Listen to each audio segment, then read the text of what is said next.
नमस्कार मित्रों, पीयूष गंगा परिवार में आप सभी मित्रों का बहुत बहुत स्वागत अभिनंदन है। आप लोग आज समास प्रकरण पढ़ रहे हैं। समास में भी कौन सा? सप्तमी तत्पुरुष समास। पूरा आरा तक उतना नहीं देखिए, चलिए पढ़ाएंगे। चलिए आज हम लोग देखेंगे सप्तमी तत्पुरुष समास। देखेंगे सप्तमी तत्पुरुष समास में सप्तमी सौण ही आया है। सप्तमी तत्पुरुष आखिर होता है क्या?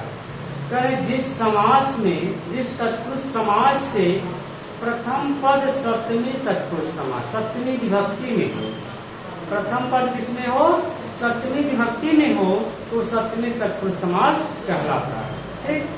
उसके बाद एक सूत्र आया है सप्तमी सौण। कहें सप्तमी विभक्ति में जहाँ सौण शब्द आ जाएगा वहाँ सप्तमी तत्पुरुष समास हो जाएगा। जैसे अच्छेस सौण, अच्छ सौण। ठीक, ये बहुत फेमस है, बहुत बार पूछा जाएगा। अच्छ सौण में समास है, कौन समास हो जाएगा? सप्तमी तत्पुरुष।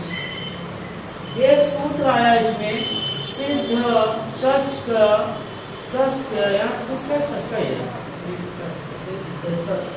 सिद्ध शस्क पक्व बंध, शस्क पक्व बंधवश्चा। इसमें कहा गया है भृत पितुवः शर्त आते हैं, प्रवीण संवीत भूषित अंतर आदि। जो है ना शुष्क, यहाँ शस्क दिया है शुष्क, और इसको मिला के लिए संधि का हुआ होता है। ठीक सूत्र है, ठीक सूत्र जो दिया है वही है।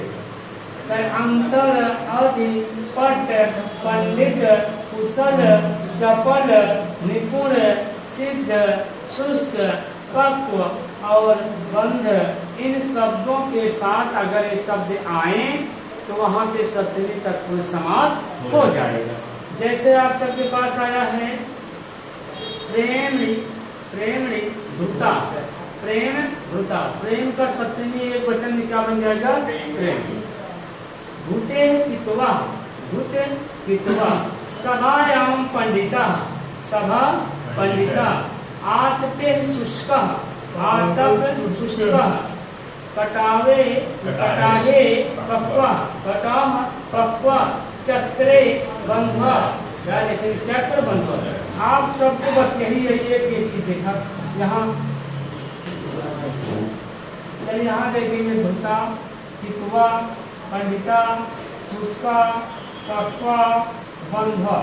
इन्हीं सब के योग में सप्तमी आया है, सप्तमी विभक्ति, इसलिए यहाँ पे क्या हो गया? सप्तमी तत्पुरुष समास हो गया। चलिए अगर यहाँ बढ़िया आ गया हो तो हम लोग इसके बाद चलेंगे। एक सूत्र और दिया है नीचे, आप लोग देखेंगे, उसका भी एक दो उदाहरण है। चलिए आगे एक सूत्र दिया, इसको मिटा दिया जाए। चलिए इसको मिटा देते हैं।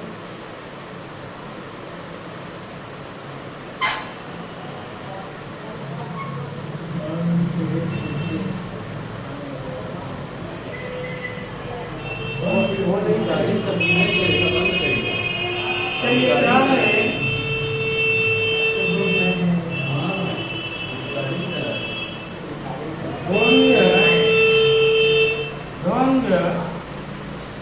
भांग है ना, भांग छेद, छेद भांग छेद,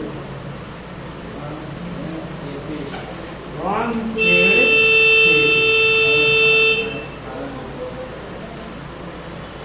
भांग छेद से 2-1-42, 2-1-42। भांग छेद लिखिए, इसमें लिख लीजिए आप लोग एक लाइन आप लोग इसमें लिख लीजिए। पहले सूत्र लिख लीजिए तो लिखिए।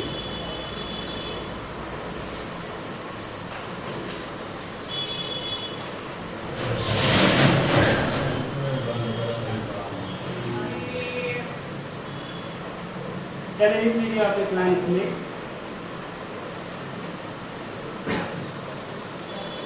वांछित, चलिए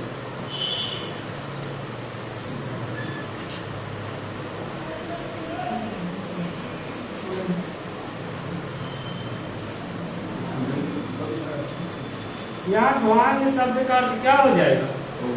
कौवा। ध्वान शब्द का अर्थ क्या हो जाएगा? कौवा। छेटे अर्थ हो जाएगा निंदा। निंदा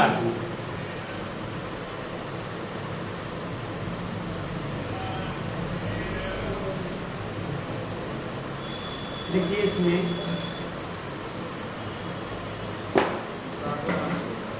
बाबू रावी जा रहे देखिए, जो मूल किताब होता है मूल मूल ही होता है।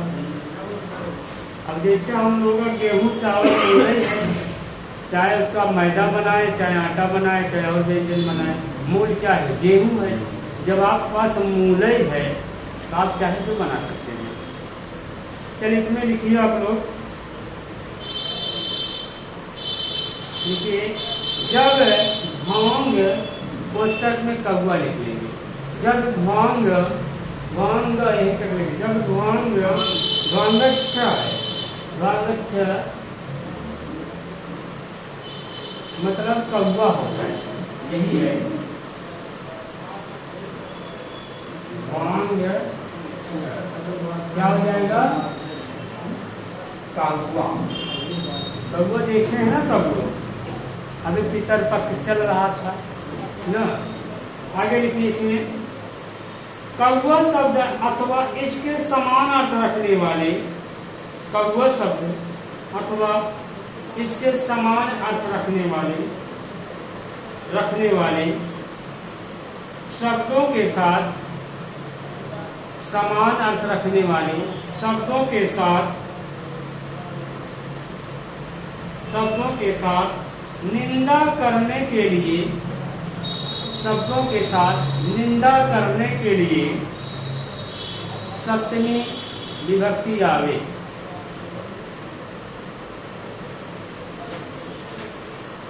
सप्तमी विभक्ति आवे।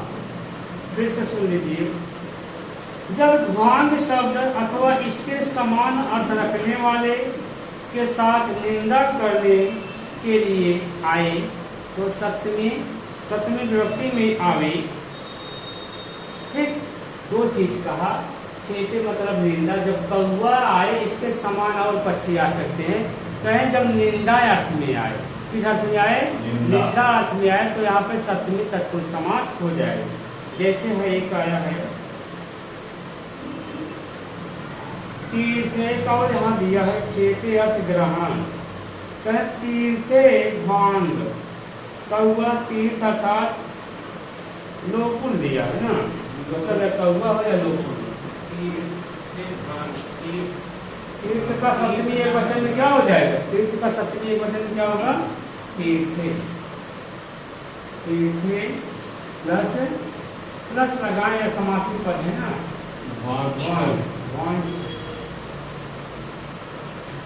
प्लस लगाए या सप्तमी है, क्या हो जाएगा? तीर्थे भांछः विसर्ग लगा देंगे, क्या बन जाएंगे? तीर्थ भांग।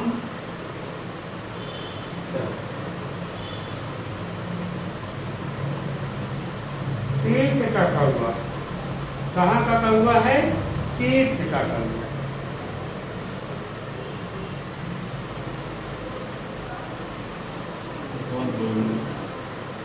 तीर्थ का कौवा एक होता तीर्थ का कौवा, एक श्राद्ध का कौवा।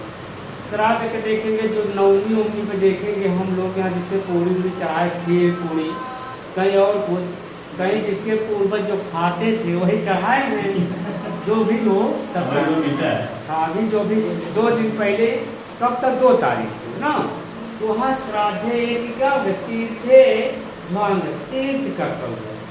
निंदा अर्थ हो जाए क्या? फिर एक श्राद्धे, दूसरा उदाहरण है उसका, श्राद्धे ग्रहण वाला, श्राद्धे काका। श्राद्धे काका क्या हो जाएगा? श्राद्ध काका।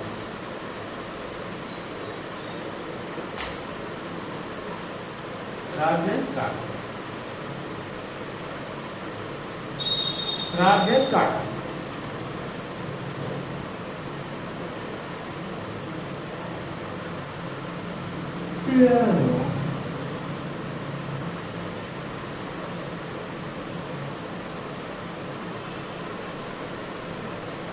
क्या हो जाएगा श्राद्ध काका। एक इसी में और वार्तिक लिखे हैं। वार्तिककार कौन है आपके?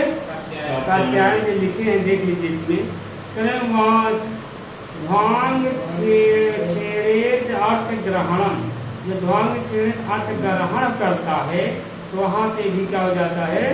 सप्तमी तत्पुरुष होता है। दो चीज बताए भैया, बताए भैया अगर यहाँ ध्वांग छेपे आए, निंदा अर्थ में आए तो भी वहाँ क्या होता है? सप्तमी तत्पुरुष समास। अगर निंदा अर्थ में आए, कोई अर्थ ग्रहण कर ले तो भी वहाँ क्या हो जाएगा? सप्तमी तत्पुरुष समास। जैसे यहाँ देखिए श्राद्धे काका, यहाँ भी सप्तमी तत्पुरुष समास। यहाँ तीर्थे ध्वांग छेपा, यहाँ देखिए तीर्थ अर्थ में क्या लगे? यहाँ निंदा अर्थ में हो गया है।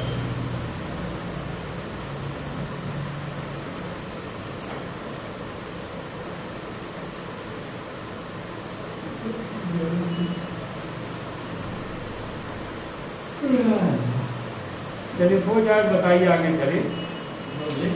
हो गया? चलिए पहले अभी हम लोग पढ़े थे तत्पुरुष के कितने भेद होते थे? दो ना, एक समानाधिकरण, दूसरा क्या था? व्यधिकरण। व्यधिकरण में कितने भेद थे? 6।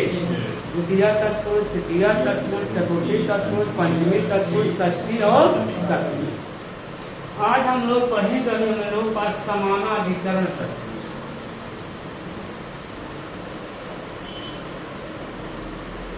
कारण है तत्पुरुष समास। समानाधिकरण तत्पुरुष समास में कौन आ जाएगा? कर्म धारय समास।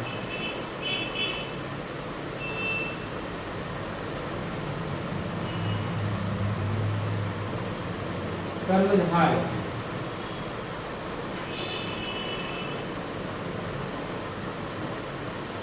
ब्रेकर में नहीं काम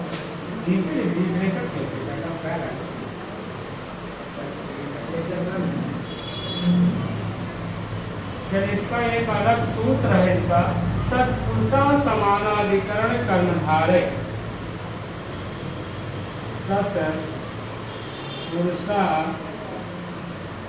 तत्पुरुषा समानाधिकरण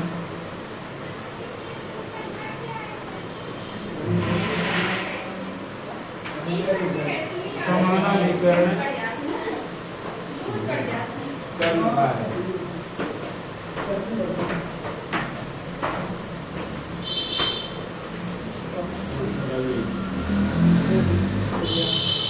बहुत बढ़िया है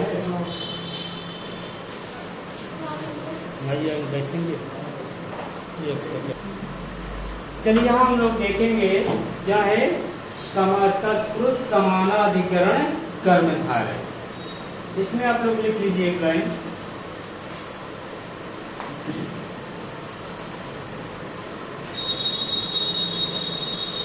देखिए ऐसे डालिए, सूत्र है, सूत्र संख्या कितना इसका है? 1 2 42। 1 2 42 लिख लीजिए। 1 2 42। इसका मतलब है, पूछ लीजिए समास किस अध्याय में है? कौन बताए? समास किस अध्याय में है? अष्टाध्याय के किस अध्याय में है?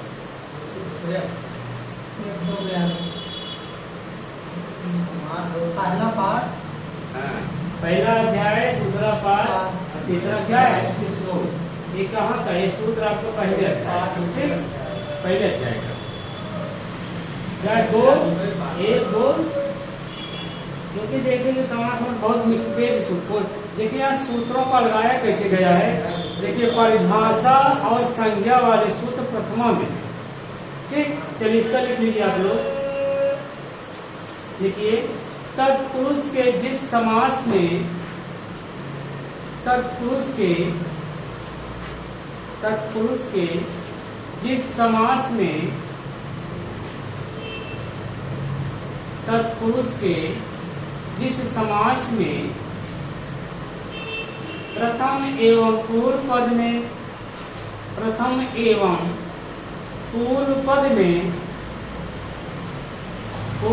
में विभक्तियां समान होती हैं, उसे तत्पुरुष समानाधिकरण, तत्पुरुष समानाधिकरण कर्मधारे उसे तत्पुरुष समानाधिकरण, समानाधिकरण कर्मधारे समास कहते हैं।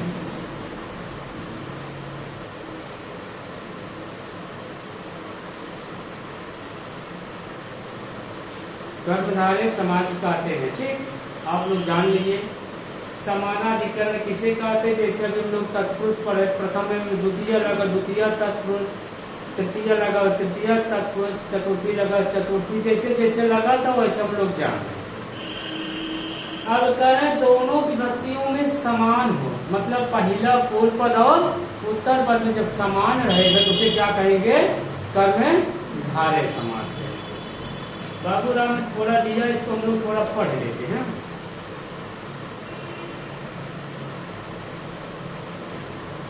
ज्ञान दिया बस यही कहा गया कि उसमें हम बताया। समानाधिकरण का अर्थ है ऐसी वस्तुएं जिनका करण समान अर्थात एक हो, जैसे यह गोविंद यह राम और श्याम एक ही आसन पर बैठते हैं, तो यह आसन उन दोनों का समान अधिकरण हुआ। किंतु यहाँ दोनों अलग अलग आसनों पर बैठे हैं तो अलग अलग अधिकरण हुआ अर्थात व्यधिकरण हुआ। इसी प्रकार यदि एक ही समय में दो मनुष्य उपस्थित हो तो उनकी उपस्थिति समान अधिकरण हुई, और यदि भिन्न भिन्न समय में उपस्थित हो तो व्यधिकरण हुई। उसी प्रकार के विषय में जैसे राज्ञाम पुरुषा, इसमें यह आवश्यक नहीं है कि राजा और पुरुष दोनों एक स्थान पर एक समय में, इसलिए यहाँ पर समानाधिकरण नहीं, दोनों में अंतर बताया गया।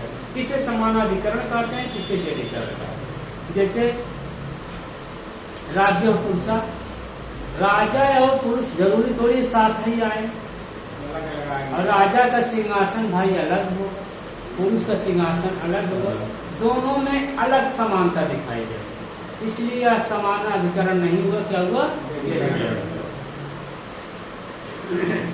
किंतु कृष्ण सर्पा, यहाँ कालापन सांप के साथ साथ और सांप जहाँ जहाँ और जिस जिस समय रहेगा कालापन उसी के साथ रहेगा, नहीं तो उनको कृष्ण सर्पा नहीं कह सकते, इसलिए हम उदाहरण समानाधिकरण।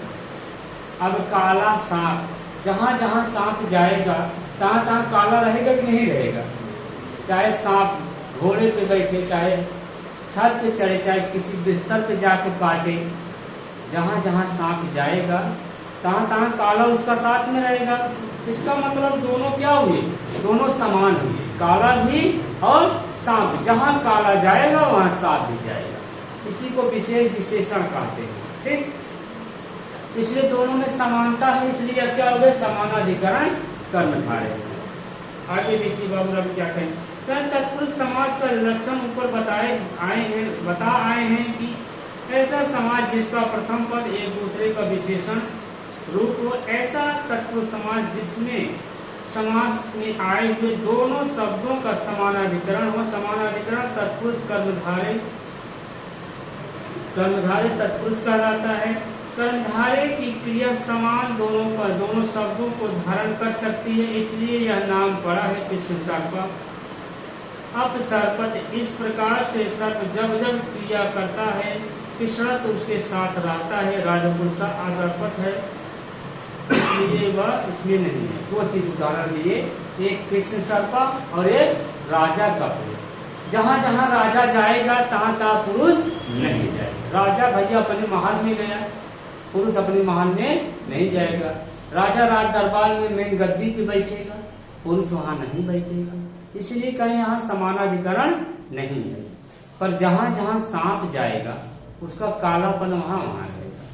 VIP जाएगा, अगर एसी में बैठेगा सांप तो भी काला, कटघरे में बंद हुआ तो भी उसके साथ, मतलब जो साथ न छोड़े वह कर्मधारय, जो एकदम चिपका रहे, समानाधिकरण हो गया। ठीक, समानाधिकरण जैसे अभी कहते नहीं, अभी समानाधिकरण उपमान घनश्याम, मतलब दोनों साथ साथ। अभी आगे आए उदाहरण, बाबूराम वाला पढ़ रहे हैं। चलिए उसके बाद का व्यधिकरण समास और तत्समानाधिकरण में मोटे तौर से भेद है कि समान समास शब्द प्रथमा छोड़कर और किसी विभक्ति में होता है तो दूसरे में प्रथमा में होता है। कर्मधारय समास में प्रथम शब्द या तो द्वितीय का विशेषण होना चाहिए या द्वितीय शब्द संज्ञा होना चाहिए अथवा दोनों संज्ञा हो, किंतु प्रथम विशेषण स्थानीय हो अथवा दोनों विशेषण हो, जिसमें समय पड़ने पर किसी तीसरे का संयुक्त विशेषण रहे। नीचे कई कर्मधारय समास दिए गए हैं। आपका पहला सूत्र आ गया विशेषण विशेषण बहुलक। चलिए हम लोग लिखते हैं सूत्र। विशेषण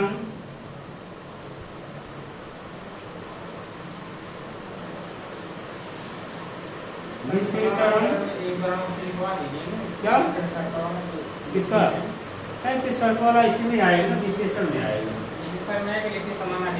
समानाधिकरण हो गया उतना समझ लिया, फिर आगे सूत्र चलेगा ना, उसका अलग से बना दिया। अभी उसमें लिखा है कि आप लोग कहीं इसमें आ गए। कभी भी किस सर्प पूछेगा किसका उदाहरण है, विशेषण विशेष कर देगा। समानाधिकरण तो सब है।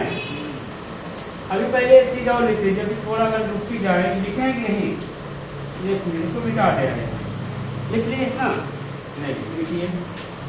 लिखिए कर्मधारय के भेद, ऐसे बनाए कर्मधारय के भेद। पहला लिख लीजिए विशेषण विशेष बहुलक। विशेषण विशेषण विशेष बहुलक। विशेषण विशेषण है ना, अच्छा विशेषण, ये विशेषण विशेषण विशेषण बहुलक पहला आ गया। दूसरा आपका आ गया उपमान पूर्वपद कर्मधारय। उपमान पूर्वपद कर्मधारय। तीसरा आपका आ गया 3 नंबर उपमा उत्तर कर्मधारय।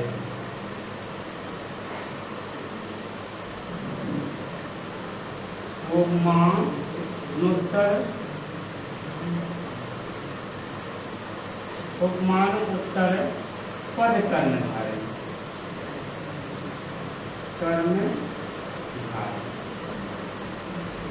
चौथा आपका आ गया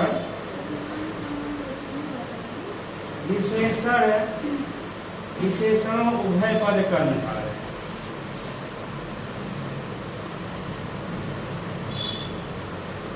विशेषण उभय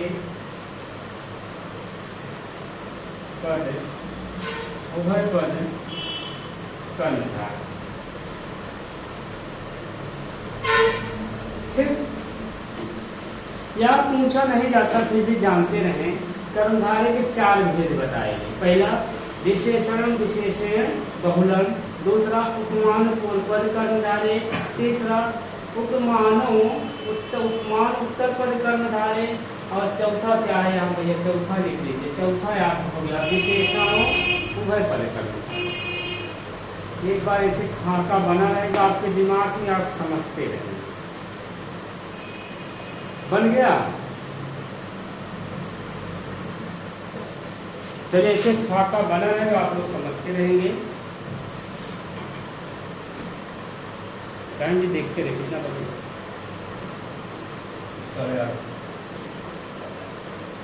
8:30 हो गया। कल भी ले जाएगा फिर आने दिए करेंगे, क्योंकि उसमें क्वेश्चन आंसर भी लेना। चलिए चारों आप लिख लीजिए। कर्मधारय का भेद में विशेषण विशेषण बहुलम, उपमान पूर्वपद कर्मधारय, उपमान उत्तर पद कर्मधारय, विशेषण उभय पद कर्मधारय। थोड़ा आप लोग जानकारी ले लीजिए इसके बारे में। ठीक, एक एक आप लोग जान लीजिए, इसके बाद विस्तृत हम लोग कर लेंगे। तर विशेषण विशेषण बहुलम, एक विशेष होना चाहिए। पहला पद यहाँ देखेंगे, दो पद होते हैं, एक पूर्व और एक उत्तर। यहाँ तक दिखाई दे रहा है कि नहीं? देखिए इसको, यहाँ तक नहीं। आपको बताना चाहिए, बस दिखाई दे रहा है। पता लगा लिखते जाए तो देख ही ना, ठीक है। अच्छा वो वाला निगाह ही देना है, डिस्टर्ब कर रहा है।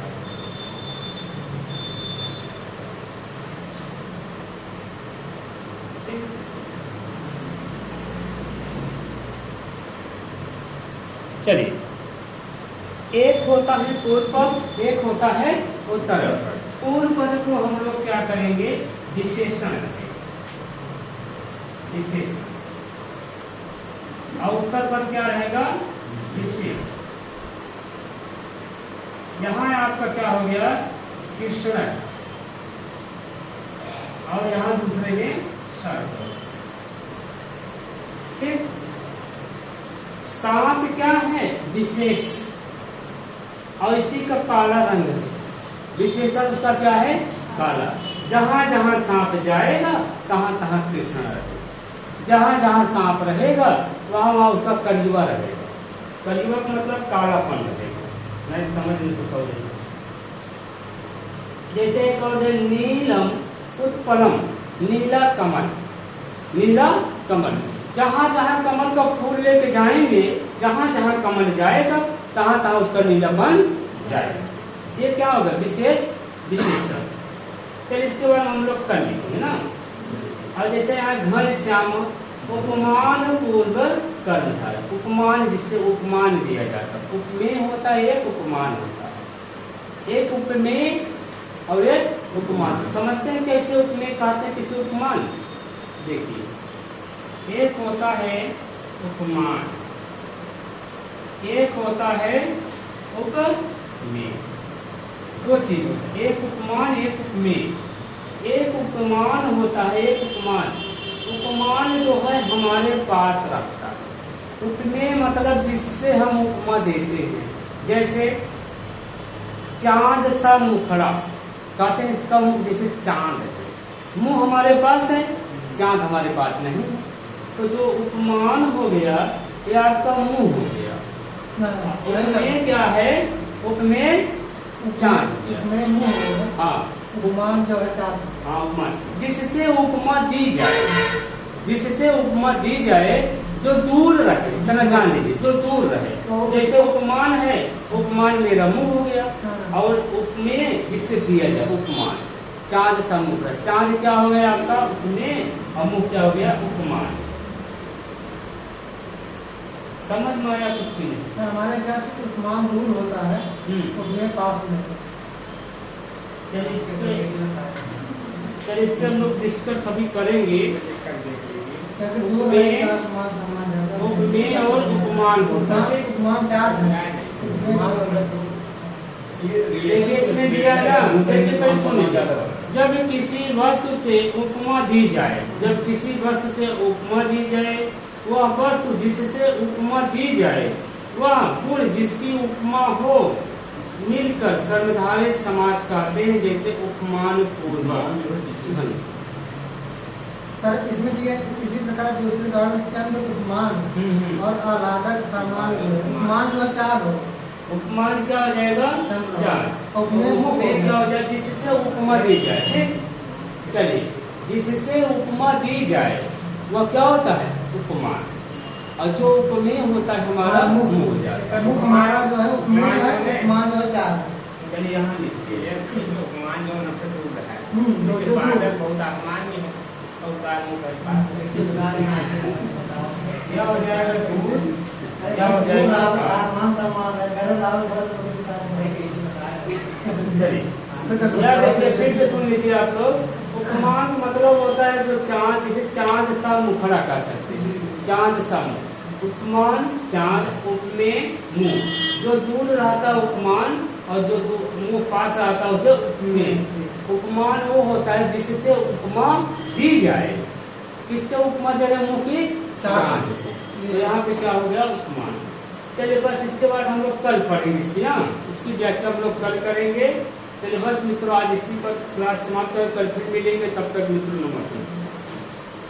इसमें बहुत से लोग कंफ्यूजन होते हैं। ठीक है।